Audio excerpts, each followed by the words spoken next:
Assalamualaikum warahmatullahi wabarakatuh, sahabat Padepokan Nurwahid Sejati.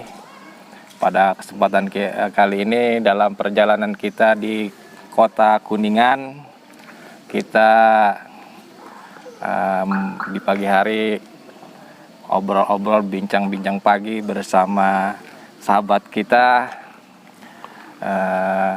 Mbah Abdul JS saja, Mas Abdul JS. Sahabat kita Mas Abdul JS. Ini kita ingin minta berbagi pengalaman dakwah yang unik gitu. Dakwah yang lain kan pakai jubah, pakai panggung gitu kan. Ini ada cara yang unik ya. Mari kita ngobrol-ngobrol gitu. Gimana cara siar dakwah yang memang tentunya terinspirasi juga dari dakwahnya para waliullah ya kan. Dan Mas Abdul ini juga sahabat dari Pangeran PKP itu, Pangeran Heru. Ya, silakan. Ya, sebelumnya Assalamualaikum ke semuanya, salam kenal. Jadi saya Abdul JS. Saya siar pun itu bukan karena siapa-siapa, bukan karena guru, tapi karena hati saya, kasih sayang, perhatian.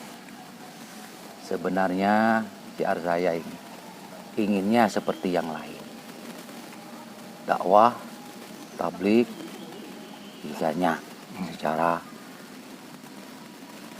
besar-besaran sampai terkenal sebagai kiai ini. Tapi di hati saya tidak ada rasa kepuasan. Tapi ada rasa kepuasan tersendiri dari saya pribadi itu. Saya menyelami satu kawasan WTS, pengalaman saya itu dulu masih ada Keramat Tunggal. Oh, Jakarta ya. Utara. Saya itu sempat sampai ngontrak 1 tahun di sana. Menyelami situasi dan kondisi, bukan masalah usahanya, tapi masalah orangnya. Ternyata mereka itu butuh rangkulan, butuh pengakuan, butuh ayoman. Maka kami punya inisiatif dari hati panggilan saya bahwa kawasan itu tidak semuanya hina. Karena ada yang terpaksa, ada yang lari dari tanggung jawab, ada yang mencari kepuasan. Tapi intinya semua itu pengen dirangkul, pengen diangkis. Tidak ada yang mau ingin menjadi WTS. Tidak ada. Nggak ada orang perempuan yang pengen jadi WTS, tidak ada. Itu ada unsur keterpaksaan. Unsur ekonomi, unsur malu. Ada yang pulang dari Arabia, di Arabia pulang. Akhirnya nggak pulang ke kampung, masuknya ke kawasan. Dia dual diri. Saya punya inisiatif. Dari hati kecil saya, ini harus ditolong. Dengan demikian saya punya metode dakwah secara dari pintu ke pintu di Keramat Tunggak dulu 1 tahun. Itu letaknya di RT 13 RW 3 di Gang Keramat. Yang memahami Gang yang sana insya Allah memahami. Karena itu terdiri dari berapa RW. Tahun berapa itu? Nah, Tahun berapa itu? ya sebelumnya Gus Dur lah, ya gitu ya, gitu sebelum Gus Dur. Ya, Mas, metode siar dakwahnya itu kalau masuk ke tempat-tempat prostitusi itu seperti apa gitu? Apa kita bikin acara pengajian atau kita seorang diri nemuin bicara dengan orang per orang? Apakah kita nanti ada panitianya dibuatin acara apa gimana itu? Bisa Kalau dijelaskan. sistem saya beda dengan yang lain. Saya sistemnya ngontrak langsung. Menyatu dengan lokasi. Oh gitu, sewa tempat di situ. Ya, saya itu berbaur menjadi satu RT. Jadi saya mengetahui tiap hari, bukan tiap bulan, bukan tiap minggu, bukan. Tapi tiap hari Saya di situ siang dan malam. Jadi saya mengerti murni seperti apa gendalanya. Dari satu orang alasannya ini, dari satu orang alasannya Itu ngobrolnya di warung-warung kopi gitu ya, sama PTS itu kita ngobrol gitu ya. Nah, kalau kita ngobrol itu kan ada waktu WTS tuh. Waktunya biasanya habis asar, Sore. habis duhur, habis asar itu waktunya. Kalau kita malam kan tidak bisa, dia kan usaha, Oh gitu. dia kan dagang. Kalau pagi istirahat. Nah, Ya, kalau sebelum terjun apa kita ada amalan-amalan buat menundukkan hati manusia supaya lembut, supaya mau kita ajak itu bisa nah, diberbagi. tidak Nah, terlintas dari itu, tidak untuk ada penaklukan. Karena ada tugas menyelidiki situasi dan kondisi keimanan di dalam kawasan. Itu aja. Ingin mengetahui awalnya. Ternyata di dalam kawasan itu ada suatu kejujuran yang luar biasa. Dia mengakui saya jual diri. Dan dia mengakui dosa. Dia pengen tawat, pengen berhenti. Cuma situasi dan kondisi yang lain yang tidak mendukung. tapi ada yang berhasil di berapa 1-2 orang yang bisa diajak gitu. Alhamdulillah bukan satu orang, dua orang. Banyak. Hampir ratusan. Alhamdulillah. Satu jual diri, waktunya sholat tetap sholat. Yang bisa ngaji tetap ngaji. Gitu. Nah, di dalam kawasan alhamdulillah dalam 1 tahun itu ada yang sholat, ada yang ngaji. Maka spontanitas dari ijab Allah, rahmat dari Allah itu nggak sampai 2 tahun itu berhenti semua. Dan banyak yang ngangkis dan mendapatkan suami yang baik. Kadang banyak ada dapat suami yang usaha yang bagus, di alhamdulillah.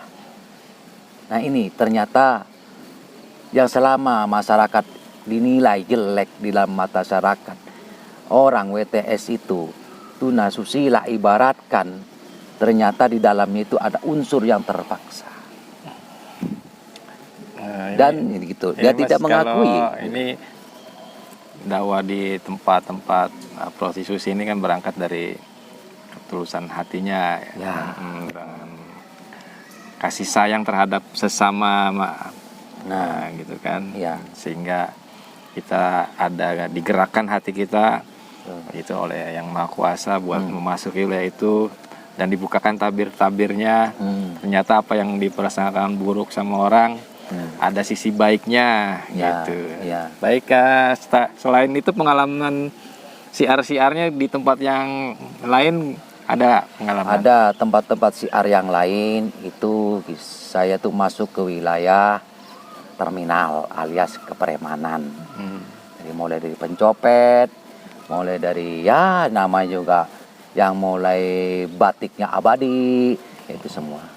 Dan alhamdulillah saya menerapkan itu satu persatu. Tidak ada yang namanya jelek tobat. Apakah harus dihapus? Tidak. Yang penting hati kita yang tidak berbatik. Masalah batik sah dan tidaknya sholat itu bukan urusan manusia, urusan Allah. Yang penting kita ikhlas, ridho untuk tobat. Dengan cara begitu alhamdulillah. Maka intinya saya dengan metode lebih baik jadi mantan maling, mantan pencoleng, mantan rampok, mantan preman daripada mantan santri. Kalau dalam perjalanan hidup Mas, kita kan pertama jadi murid dulu ya. Ya. Pasti kita di dalam perjalanan hidup bertemu dengan guru-guru kehidupan gitu kan, sehingga menginspirasi kita buat syiar dakwah. Gitu. Nah, itu ada yang bisa diceritakan nggak apa nasihat-nasihat guru yang berkesan dan kita amalin gitu buat kita gitu. Ada, saya cuma dibilang mondok, saya tidak pondok. Pesan-pesan dari guru kehidupan gitu apa itu? Guru saya cuma pesan satu. Jangan suka menghina orang yang hina. Karena kita belum tentu mulia. Itu aja. Itu pesan guru saya. Karena guru saya itu alhamdulillah itu orang tauhid. Jadi meskipun Itu. kita diremehkan orang, kita balik dengan sikap yang lembut aja ya. Karena memang mereka itu memandang dengan johirnya gitu kan, karena belum kenal dengan kita gitu kan. Ada pepatah guru saya itu, manusia itu tidak punya hak untuk memvonis atau menghukum atau mencela. Hanya Allah yang punya hak untuk menghukum. Hanya Allah yang punya hak untuk menghukum. Jadi manusia tidak punya hak untuk menghukum. Tapi harus saling mengayomi, saling menghargai. Kalau memang kita iman ke Allah, ayo rawat ciptaan Allah yang sudah rusak. Angkis ciptaan Allah. Itu Mas mengenai siar dakwah kepada lingkungan, kepada alam. Ini saya tahu Mas ini sering mendaki gunung gitu kan. Ini kita minta kiat-kiatnya, petuah-petuahnya. Kan anak muda juga ada yang hobi mendaki gunung Ya, gitu. banyak. Kiat-kiatnya kok ya bisa gimana supaya bisa fisiknya bagus, kan juga perlu buat kita siar gitu kan. Ya. Buat membela kebaikan itu kan perlu kekuatan. Makanya kita riadoh dengan berjalan kaki menelusuri suatu daerah, kemudian naik gunung. Nah, itu kiat-kiatnya apa tuh? Dan ada petuah-petuahnya nggak kalau naik gunung itu kayak apa gitu? Ya, ada. Kalau fatwa-fatwa atau syarat-syarat itu ada. Cuma saya pribadi, saran untuk siapapun pendaki gunung, jangan diniati hanya untuk pendaki atau hobi, tapi niatlah silaturahmi. Insya Allah kita akan dilindungi. Kita harus sopan santun, tata krama, harus izin alias salam. Sebelum naik kita salam dulu, kita harus sopan, bahasa kita dijaga. Karena kita tidak melihat mereka, mereka melihat kita. Nah ini, kadang-kadang kita tidak bisa menjaga lisan kita. Akhirnya apa? Banyak yang hilang. Dia tidak pamit, mulutnya sompral, kemana-mana, meremehkan. Dia tidak yakin adanya alam goib. Tidak lagi yakinnya yang namanya penghuni kegoiban. Nah ini gimana? Itu kejadiannya pernah disaksikan langsung ya Mas ya? Ada. Bukan ke 1 kali 2 kali kesaksian kegoiban. Banyak orang yang hilang sampai setahun, 2 tahun, 3 tahun, 5 bulan itu banyak. Oh gitu ya? Iya banyak. Karena sebenarnya di gunung-gunung, di tempat-tempat itu ada penghuni yang mulia yang kita tidak diketahui. Gunung-gunung itu ada wali. Ada wali Allah yang tidak diziarahi nama kita. Yang kita ziarahin hanya wali-wali yang di kota-kota. Tapi banyak wali Allah yang tersembunyi di dalam gunung, di atas gunung. Itu banyak. Nah ini panggilan saya.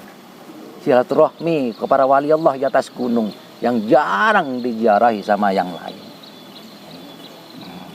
Maka saya sampai dibilang, Mas Abu Edan, orang lain bulan Rajab, bulan Maulud, bulan Rajab, di bulan Muharram, ziarah kepada wali. Saya mah ziarah ke gunung. Maka dibilang Edan. Orang lain ziarah ke sunan, para ini ke sini. Lah saya ziarahnya ke gunung. Nah ini dia. Yang dinamakan saya sampai punya gelar itu Mas Abu Edan. Orang ziarah. Mas udah berapa gunung tuh Mas? Gunung apa aja tuh di Indonesia yang udah pernah diziarahin? Di Pulau Jawa itu dari Jawa Timur sampai Jawa Barat. Udah. Nama gunungnya apa tuh? Mulai dari Semeru, Gunung Slamet sampai Gunung Garut lah, sampai apalagi Ciremai, ada gunung ibaratnya Gunung Jati udah tempat ziarah ya. Kayak hutan larangan Cianjur, hutan larangan Banten, hutan larangan Garut, itu alhamdulillah sudah masuk sampai ke Sancang, Rancakalong itu udah masuk. Gitu ya. Pertanyaan terakhir ya. Nah, ini misalnya nih dalam perjalanan siar dakwah kita kan tadi tempat prostitusi, ke terminal-terminal tetap siar dakwah pada preman, kepada alam gitu kan. Dalam perjalanan ini kita ketemu orang yang sakit, di jalan dia melihat kita nih, wah kayaknya ini nih kita bisa minta tolong nih gitu, minta minta air, minta tumbuh-tumbuhan yang bisa dijadikan obat atau minta doa-doa gitu. Pernah nggak seperti itu? Dan dikasih apa itu kalau ada orang yang minta tolong? Ya karena kedaruratan kan kita pasti nolong kan gitu. Ya. Tolongan saya itu terutama dengan terapi. Oh, terapi. Saya masuk ke WTS dengan spanduk terapi. Oh gitu. Tapi di situ saya siar. Bentuknya apa terapi? Refleksi. Oh, refleksi. Ya, ya. Saya itu refleksi. Jadi saya ngobrol lebih banyak lebih. Ada yang pakai metode air? Tidak, pakai Nggak ada. minyak pakai tangan. Ada yang dikasih daun-daunan. Oh itu ramuan biasa. Ada juga. Iya, kan itu jamu buat sehat wanita gitu. Itu jamunya udah dapat jadi atau kita ngeracik sendiri? Kita ngeracik sendiri. Itu kira-kira bahan utamanya apa tuh yang bisa jadi obat tuh? Wah, itu nanti rahasia tuh kalau ketemu tukang jamu nanti nggak laku kayaknya. Gimana? Baik, sahabat sekalian, cukup sekian obrolan kita dengan sahabat kita, Mas Abdul JS. Abdul JS. Semoga bisa diambil hikmah dan pelajarannya buat sobat-sobat sekalian. Baik, terima kasih. Amin. Sampai jumpa lagi di Amin. liputan yang selanjutnya. Assalamualaikum warahmatullahi wabarakatuh. Waalaikumsalam warahmatullahi wabarakatuh.